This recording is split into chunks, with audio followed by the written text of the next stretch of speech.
Welcome to Dronacharya IAS YouTube channel. This is our daily newspaper video. So आज है 22 जनवरी का दिन और आज का ये दिन पूरे इंडिया के लिए बहुत खास है क्योंकि आज के दिन हमारा जो 500 सालों का जो इंतज़ार है वो पूरा हो रहा है। आज 22 जनवरी के दिन राम मंदिर की इनॉग्रेशन हो रही है, या फिर सही शब्दों में कहें तो आज के दिन राम मंदिर में कॉन्सेक्रेशन सेरेमनी होने वाली है। लॉर्ड राम लल्ला की आज प्राण प्रतिष्ठा सेरेमनी यहाँ पे की जाएगी। तो आज का दिन पूरे इंडिया के लिए बहुत खास है और आप देख भी सकते हैं चारों तरफ आज के दिन को लेकर बहुत सी खुशी छाई हुई है। इसी के साथ साथ देखेंगे कि आज के हमारे द हिंदू न्यूज़पेपर में ऐसे कौन कौन से न्यूज़ आर्टिकल्स आए हैं जो हमारी यूपीएससी प्रिपरेशन पर्सपेक्टिव से इम्पॉर्टेंट हैं। तो सबसे पहले जी हाँ, आज अयोध्या का राम मंदिर काफ़ी इम्पॉर्टेंट है हमारे लिए। इसकी डिस्कशन आप अपनी आर्ट एंड कल्चर की स्पेसिफिक क्लासेस में करेंगे, जहाँ पे आप जानेंगे कि अयोध्या का जो राम मंदिर है इसके इम्पॉर्टेंट फीचर्स क्या हैं। जैसे कि एज वी ऑल नो कि जो राम मंदिर बनाया गया है ये नागारा स्टाइल ऑफ आर्किटेक्चर के ऊपर बेस्ड है। क्या होता है नागारा स्टाइल ऑफ आर्किटेक्चर, इसकी डिटेल्स आप अपने आर्ट एंड कल्चर पर्सपेक्टिव से ज़रूर अप टू डेट कीजिएगा। इसके अलावा आज हम बात करेंगे एक स्पीशी के बारे में विच इज़ मॉस्कीटो फिश। आज हम मॉस्कीटो फिश की बात करेंगे। Now as the name suggest, ये एक ऐसी फिश है जो कि किसे खाती है? मस्कीटोज़ को। तो क्या किया गया, दुनिया भर में मस्कीटोज़ के स्प्रेड को रोकने के लिए, वेक्टर बॉर्न डिजीज़ को ख़त्म करने के लिए इस मस्कीटो फिश को वाटर बॉडीज़ में ऐड किया गया, क्योंकि ये फिश मस्कीटो के जो लावाज होते हैं उन्हें खा जाती हैं। अब हुआ क्या कि ये बहुत से देशों में इन्वेसिव बन चुकी है और इंडिया भी उनमें से एक है। इंडिया में भी ये mosquito fish invasive alien species बन चुकी है। क्या है इसके फीचर्स, क्या होती है इन्वेसिव एलियन स्पीशी, ये सब डिटेल्स हम आज की इस वीडियो में डिस्कस करेंगे। फिर हम बात करेंगे एक साइंस पर्सपेक्टिव से एक इम्पॉर्टेंट फिनोमिना के बारे में। क्या आपने सुना है एम्पेम्बा इफेक्ट क्या होता है? Very important, Mpemba effect. आपके पीटी में डायरेक्टली आपको क्वेश्चन मिल सकता है, what do you understand by Mpemba effect.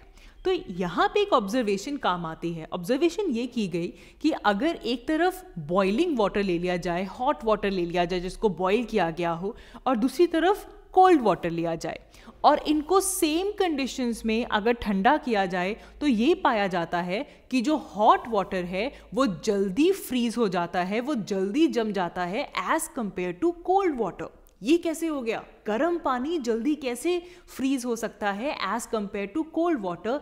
इस फिनोमेना को कहते हैं एम्पेम्बा इफेक्ट, और क्या रीजंस हो सकते हैं इसके पीछे वो हम इस वीडियो में देखेंगे। एंड फिर हम बात करेंगे इंडिया और बांग्लादेश के टाइज के बारे में। देखिए, हमने कुछ ही दिन पहले बात की थी कि बांग्लादेश में वहाँ पे अवामी लीग की जीत हुई है और चौथी बार फिर से वहाँ पे शेख हसीना प्राइम मिनिस्टर बनी है, और इंडिया के लिए शेख हसीना जी का प्राइम मिनिस्टर बनना इंडिया और बांग्लादेश के रिलेशंस को बूस्ट देता है। तो हम क्विकली ग्लिम्स करेंगे कि किस तरह इंडिया और बांग्लादेश के रिलेशंस ग्रो हुए हैं और क्या क्या इंपॉर्टेंट पॉइंट्स हमें वहाँ पे पता होने चाहिए। इसी के साथ साथ बात करेंगे निसार मिशन के बारे में। ना देखिए, जब हम निसार की बात करते हैं, हमने बहुत बार इसको अपनी वीडियोस में कवर किया है। निसार का फुल फॉर्म क्या है? NASA ISRO synthetic aperture radar. Now as the name suggest, ये एक जॉइंट मिशन है नासा और इसरो का, ठीक है, और बहुत जल्द ये लॉन्च होने वाला है। तो इसकी कुछ डिटेल्स हम इस वीडियो में देखेंगे और फाइनली बात करेंगे जापान के स्लिम मिशन के बारे में। हमने देखा था कि किस तरह स्लिम मिशन को मून स्नाइपर कहा जा रहा है, क्योंकि ये जापान का अटेम्प्ट था, एक कि मून के ऊपर सॉफ्ट लैंडिंग अचीव करनी है और दूसरी कि बहुत ही प्रिसीजन के साथ मून की सरफेस के ऊपर लैंड करना है। एक टारगेट सेट किया गया था विच वॉज योर शियोली क्रेटर, और ये टारगेट रखा गया कि उस शियोली क्रेटर के 100 मीटर के दायरे में हमारा ये जो स्लिम है जापान का, वो वहाँ पे जाकर लैंड करेगा। तो देखिए, अपडेट ये है कि स्लिम मिशन जो है वो वहाँ पे लैंड हो चुका है, प्रिसाइजली लैंड हुआ है, लेकिन एक ग्लिच ही आया है कि अभी तक लैंडिंग होने के बाद स्लिम के जो सोलर पैनल्स हैं उनकी वर्किंग प्रॉपरली सही नहीं हुई है। तो सोलर एनर्जी को यूज़ करके जो फंक्शंस होने हैं अभी वो स्टार्ट नहीं हुए हैं और स्लिम अभी बैटरी के ऊपर वहाँ पे जाकर ऑपरेट कर रहा है। तो ये ग्लिच ज़रूर यहाँ पे आया है, लेकिन इसी के साथ साथ जापान ऐसा 5th कंट्री बन चुका है जिसने मून के ऊपर सॉफ्ट लैंडिंग अचीव कर ली हो। तो ये कुछ आर्टिकल्स हैं आज की हमारी वीडियो के जो हम यहाँ पे डिस्कस करेंगे। तो चलिए शुरुआत करते हैं हमारे आज के पहले आर्टिकल के साथ जो है एम्पेम्बा इफेक्ट। ठीक है ना, ये जो एम्पेम्बा इफेक्ट है, ये जो नाम आया है ये एक तंजानियन स्टूडेंट से डिराइव हुआ है। तो स्टूडेंट का नाम था इरास्टो एम्पेम्बा, जिन्होंने इस फीचर के ऊपर बात की कि किस तरह हॉट वाटर जल्दी फ्रीज होता है as compare to cold water, चाहे दोनों को सेम कंडीशंस दी जाएं। ठीक है, तो इस फिनोमेना का नाम ही क्या हो गया, एम्पेम्बा इफेक्ट। अब देखिए इसे लेकर साइंटिस्ट जो हैं वो लगातार कोशिश करते हैं कि ऐसा क्या हो सकता है, क्या रीजंस हो सकते हैं जिसके चलते हॉट वाटर जल्दी फ्रीज होता है ना। इनमें से एक रीज़न ये है विच इज़ माइक्रो बबल्स। आपने देखा होगा कि जब भी वाटर को बॉईल किया जाता है, गर्म किया जाता है, तो वाटर के अंदर बहुत सारे माइक्रो बबल्स जो हैं वो सस्पेंड हो जाते हैं, क्रिएट हो जाते हैं। तो ये माना जाता है कि जो माइक्रो बबल्स हैं ये एक तरह की कैविटीज़ हैं वाटर के अंदर, और ये कैविटीज़ के थ्रू जो हीट ट्रांसफ़र है वो बहुत जल्दी से होता है। जो कन्वेक्शन का प्रोसेस है जिसके थ्रू हीट ट्रांसफ़र होता है, देखो ये साइंस का बेसिक हम सब जानते हैं कि टेम्परेचर कैसे ट्रांसफ़र होता है, from high temperature to low temperature. तो जो हॉट वाटर का टेम्परेचर है, जो एनर्जी है, ये ट्रांसफ़र तेज़ी से होती है बिकॉज ऑफ दीज कैविटीज़ जो कि माइक्रो बबल्स की फॉर्म के अंदर वाटर में प्रेजेंट होती है। तो ये एक रीज़न है जिसके चलते वाटर जल्दी कूल डाउन हो सकता है। दूसरा रीज़न है इवेपोरेशन। अब देखो इवेपोरेशन हम छोटी क्लासेस से पढ़ते आ रहे हैं। क्या प्रोसेस है ये, जहाँ पे हमारा जो वाटर है ये अपनी स्टेट चेंज करता है, लिक्विड फॉर्म से गैशियस फॉर्म में जाता है। एंड वी ऑल नो कि जब ये स्टेट चेंज होती है तो वाटर जो है वो एनर्जी को एब्जॉर्ब करता है in the form of latent heat of evaporation. इसीलिए हम देखते हैं कि अच्छा अगर पसीना आया है और पसीना इवेपोरेट अगर होता है तो हमें कूलिंग सेंसेशन मिलती है। क्यों? क्योंकि इवेपोरेशन के टाइम पे जो हीट है वो एब्जॉर्ब की जाती है। तो जो हॉट वाटर है वो इवेपोरेट भी होता है, जिसके चलते जो हीट है वो लॉस होती है, हीट एब्जॉर्ब होती है, एंड देयरफॉर ये भी एक रीज़न है जिसके चलते वाटर जल्दी कूल डाउन हो सकता है। एक और रीज़न ये है कि जो हॉट वाटर होता है उसकी डेंसिटी कम होती है, वो लेस डेंसर होता है, और लेस डेंसर होने की वजह से चाहे कन्वेक्शन का प्रोसेस हो या फिर हीट ट्रांसफ़र का प्रोसेस हो, ये बहुत इजीली होता है as compare to cold water जो कि काफ़ी डेंसर होता है। एंड इसी के साथ साथ कोल्ड वाटर की बात करें तो कोल्ड वाटर में फ्रॉस्ट प्रेजेंट होती है। फ्रॉस्ट का नेचर क्या होता है, फ्रॉस्ट इज एन इंसुलेटर। अब इंसुलेटर क्या करता है, वो जल्दी से हीट को लूज नहीं करता, तो इसीलिए कोल्ड वाटर में जो एनर्जी है वो उतनी इजीली जा नहीं रही है। हॉट वाटर में हम देख रहे हैं कि कितने सारे फीचर्स हैं जिसकी वजह से जो हीट है, जो एनर्जी है वो इजीली ट्रांसफ़र हो सकती है। तो ये कुछ रीजंस हैं जिसके चलते हॉट वाटर जल्दी फ्रीज हो सकता है।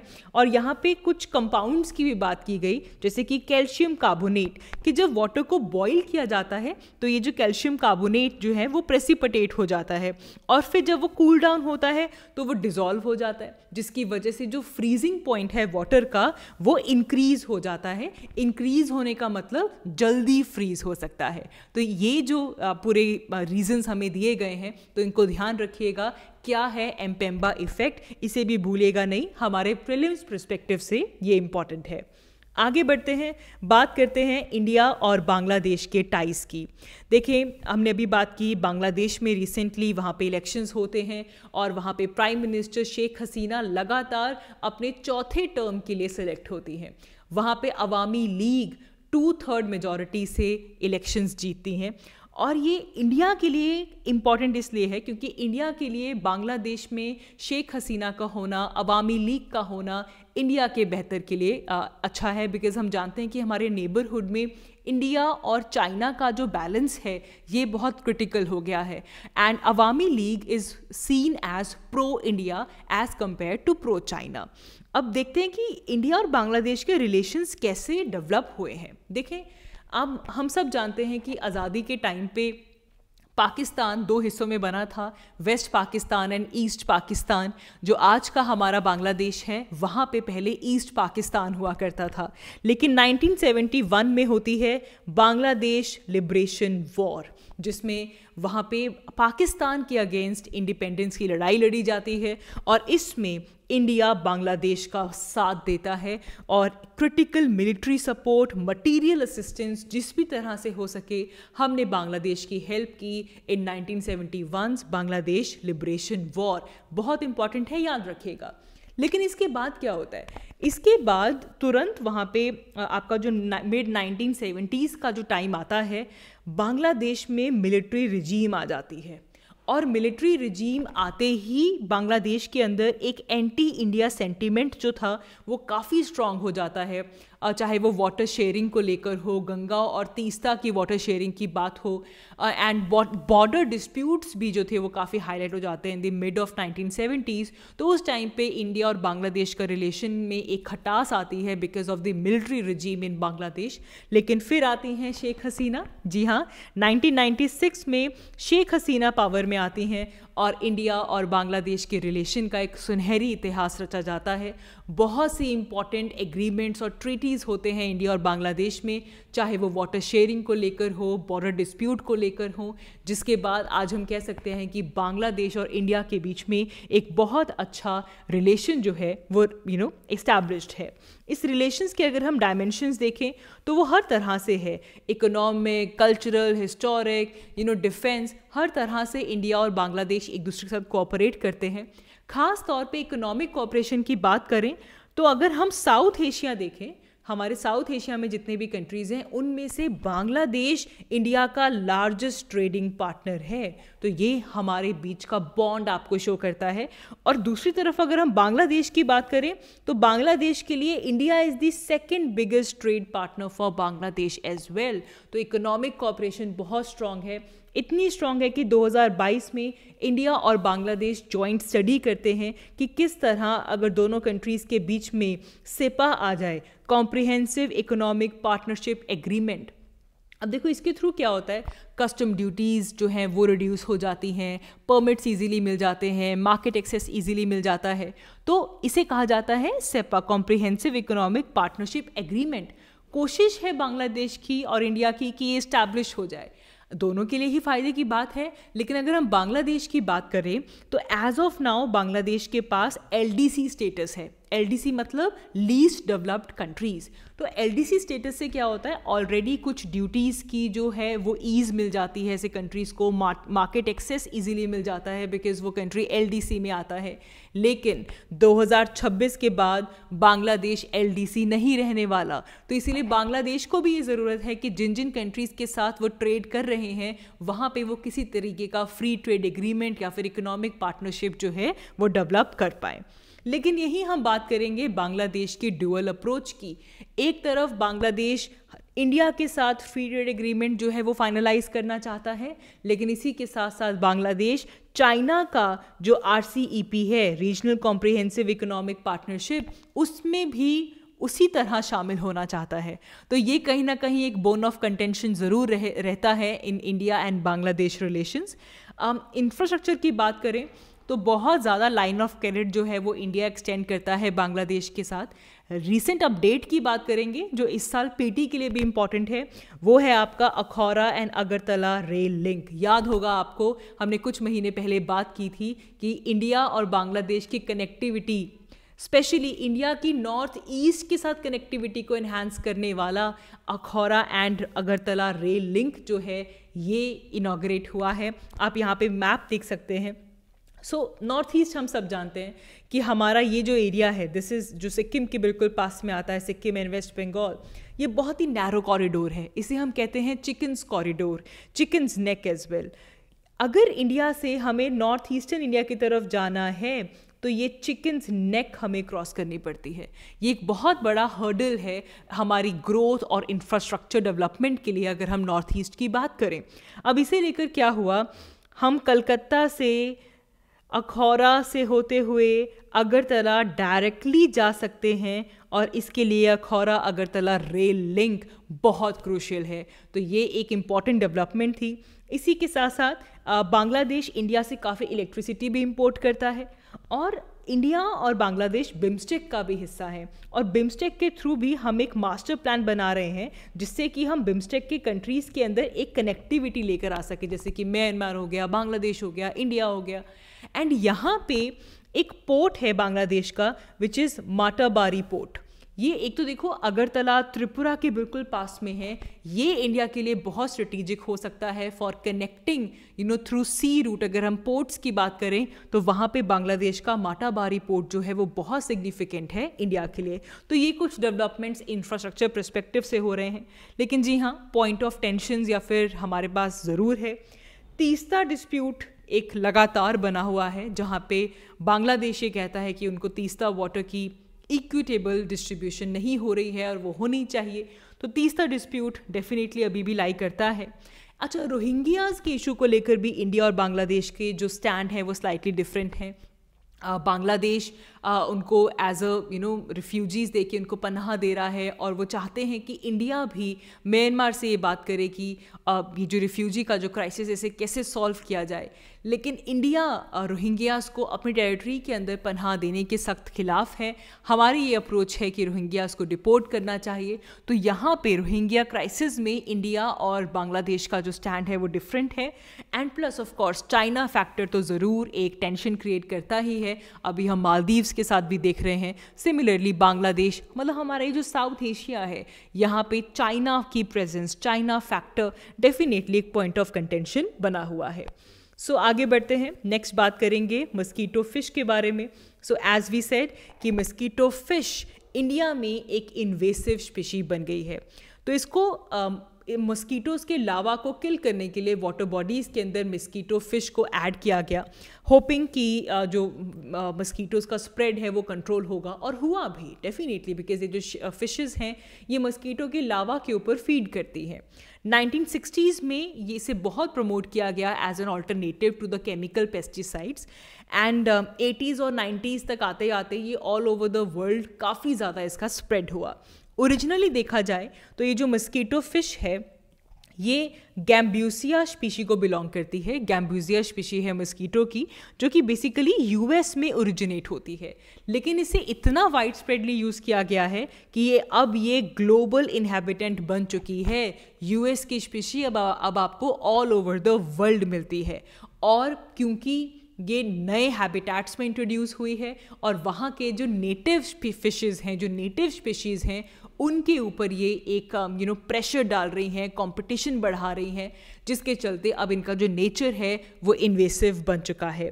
इंडिया के अंदर 1928 में ब्रिटिश रूल के दौरान पहली बार ये गैम्बूजिया जो है वो इंट्रोड्यूस किया गया था, एंड उसके बाद भी बहुत बार, चाहे ICMR हो, चाहे वेक्टर बॉर्न डिजीज़ के कंट्रोल की बात हो, तो बहुत प्रोफाउंडली इस गैम्बूजिया स्पीशी को यूज़ किया गया इंडिया में भी, एंड अब इसके यूज़ ने बैकफायर कर दिया है क्योंकि अब इसकी वजह से इकोलॉजिकल और इन्वायरमेंटल इश्यूज़ जो हैं वो खड़े हो गए हैं, क्योंकि ये हमारी नेटिव फिशेस को खतरा पहुंचा रही है। अब इसका जो नेचर है वो इन्वेसिव बन चुका है, राइट। तो ये आप अपने PT के पर्सपेक्टिव से चीज़ याद रखेंगे। आगे बढ़ेंगे, बात करेंगे जापान के स्लिम मिशन की। तो ऑफ कोर्स जापान पहले भी अटेम्प्ट कर चुका था मून के ऊपर स्मूथ लैंडिंग अचीव करने के लिए। हाकुटो R1 मिशन जापान ने लॉन्च किया था, लेकिन वो सक्सेसफुल नहीं रहा था, जिसके बाद जापान अपना स्लिम मिशन लेकर आता है जिसमें प्रिसाइजली मून के ऊपर सॉफ्ट लैंडिंग अचीव करना जापान का टारगेट था, और जापान इस टारगेट को अचीव कर चुका है। स्लिम मिशन जापान का मून की सरफेस पे पहुंच चुका है, और जापान इसी के साथ साथ दुनिया का 5वां ऐसा कंट्री बन गया है जिसने ये टारगेट अचीव किया हो। लेकिन अगेन वही बात कि इस प्रोब में एक प्रॉब्लम आ गई है, ग्लिच आ गया है, वो सोलर पावर जनरेट नहीं कर पा रहा है। तो ये एक चीज़ है जो हमें इसके बारे में पता होनी चाहिए। अच्छा, ये ज़रूर याद रखिएगा कि प्रिसाइज लैंडिंग किस टारगेट लोकेशन पे की गई थी। तो मून की सतह पे एक शियोली क्रिएटर है, वहाँ पे 100 मीटर के दायरे में प्रिसीजन लैंडिंग करना स्लिम मिशन का टारगेट था, जो कि स्लिम ने अचीव कर लिया है। आगे बढ़ेंगे और लास्टली बात करेंगे निसार मिशन के बारे में। अब आप देखें हेडलाइन क्या कह रही है, Nisar mission is on track for a launch soon says a NASA official. Nisar का फुल फॉर्म जानिए सबसे पहले। It is NASA ISRO synthetic aperture radar. NASA और इसरो का ये एक जॉइंट मिशन है और ये एक ऐसा पहला रेडार है अपनी तरह में जिसमें कि सिस्टेमैटिकली अर्थ को मैप किया जाएगा। इसमें 2 फ्रीक्वेंसीज यूज़ की जाएंगी, L band and S band. इसको इसलिए कह रहे हैं कि इसमें डुअल फ्रीक्वेंसीज हैं, L band and S band, जिसे यूज़ करके हमारे अर्थ की जो सरफेस है उसे उसमें क्या चेंजेस हो रहे हैं उन्हें मेजर किया जाएगा और 1 सेंटीमीटर से कम का जो वेरिएशन है वो भी यहाँ पे नोट किया जाएगा। तो इसीलिए इम्पॉर्टेंट है Nisar. And it is expected कि बहुत जल्द अर्ली 2024 में हम इसका लॉन्च देख सकते हैं। Launch Satish Dhawan space centre से ही होगा और इसे नियर पोल ऑर्बिट के अंदर लॉन्च किया जाएगा। And this satellite will be operational for 3 years। ठीक है, ये एक लो अर्थ ऑर्बिट की ऑब्जर्वेटरी होगी और ये 12 दिनों के बीच में पूरे अर्थ की सरफेस को मैप कर सकती है। ये एक इसका इम्पॉर्टेंट फीचर है। तो अब देखो दोनों का कंबाइंड मिशन है, इसरो और नासा का। तो कुछ चीज़ें इसरो ने प्रोवाइड की हैं, कुछ चीज़ें नासा ने प्रोवाइड की हैं। नासा की बात करें तो नासा यहाँ पे एल बैंड रेडार लेकर आता है, जीपीएस सिस्टम लेकर आता है, एक रिकॉर्डर यहाँ पे लेकर आए हैं जिसकी कैपेसिटी बहुत ज़्यादा है, जिसमें कि जो डाटा है वो स्टोर होगा। और वहीं इसरो की बात करें तो इसरो ने यहाँ पे एस बैंड रेडार है वो प्रोवाइड किया है। हमारा जो GSLV है, जियो सिंक्रोनस सैटेलाइट लॉन्च व्हीकल, ये सिस्टम यूज़ होगा, GSLV सिस्टम यूज़ होगा इसे लॉन्च करने के लिए और स्पेसक्राफ्ट भी इसरो ने डिज़ाइन किया है। तो ये कुछ फीचर्स यहाँ पे इसरो ने ऐड किए हैं। तो बहुत ही हाई रेजोल्यूशन इमेजेस जो हैं वो प्रोड्यूस करेगा निसार और इसके बहुत से बेनिफिट्स हैं। सबसे पहले अर्थ साइंसेस की बात करें तो हमें हमारी अर्थ सरफेस को लेकर बहुत अच्छा डाटा मिलेगा, इन्फॉर्मेशन मिलेगी, क्या चेंजेस हो रहे हैं, इकोसिस्टम में क्या डिस्टर्बेंसेस आ रहे हैं, जिससे कि हम हमारे अर्थ के सिस्टम को समझ पाएंगे। हम हमारे डिज़ास्टर मैनेजमेंट को इम्प्रूव कर पाएंगे क्योंकि नेचुरल डिज़ास्टर्स की मैनेजमेंट में ये हेल्प करेगा। अर्थक्वेक की बारे में, सुनामी, वोल्केनिक इरप्शन, इन सब के बारे में हमें क्रिटिकल इन्फॉर्मेशन मिलेगी जिससे कि हमारा जो रिस्पॉन्स टाइम है हम उसे इम्प्रूव कर सकते हैं। निसार एग्रीकल्चर में हेल्प करेगा, एग्रीकल्चर मैनेजमेंट में, फूड सिक्योरिटी में, क्योंकि निसार से जो इन्फॉर्मेशन मिलेगी उससे हम क्रॉप ग्रोथ के बारे में समझ सकते हैं, सॉइल मॉइस्चर क्या है वो जान सकते हैं और लैंड यूज़ के चेंजेस को भी समझ सकते हैं। तो एग्रीकल्चर के लिए भी बहुत इंपॉर्टेंट है। सिमिलरली इंफ्रास्ट्रक्चर की मॉनिटरिंग के लिए, कहीं पे कोई ऑयल स्पिल हो गया, कहीं पे अर्बनाइजेशन का क्या एक्सपैंड है, डिफॉरेस्ट्रेशन को हम मॉनिटर कर पाएंगे, तो ये भी एक खास बात है। और lastly climate change, climate change का क्या इम्पैक्ट हो रहा है, किस लेवल पे हमारे ग्लेशियर्स मेल्ट हो रहे हैं, कैसे सी लेवल राइज हो रहा है, कार्बन स्टोरेज में क्या चेंजेस आ रहे हैं, ये सारी चीज़ें निसार अच्छे से मॉनिटर कर सकता है। सो देयरफॉर निसार मिशन के जो बेनिफिट्स हैं वो बहुत मल्टीफोल्ड होने वाले हैं। सो हमारे लिए ये काफ़ी ज़्यादा इम्पॉर्टेंट है। सो आज की इस वीडियो के लिए इतना ही। Thank you so much for watching. I will see you all in my next one. Thank you.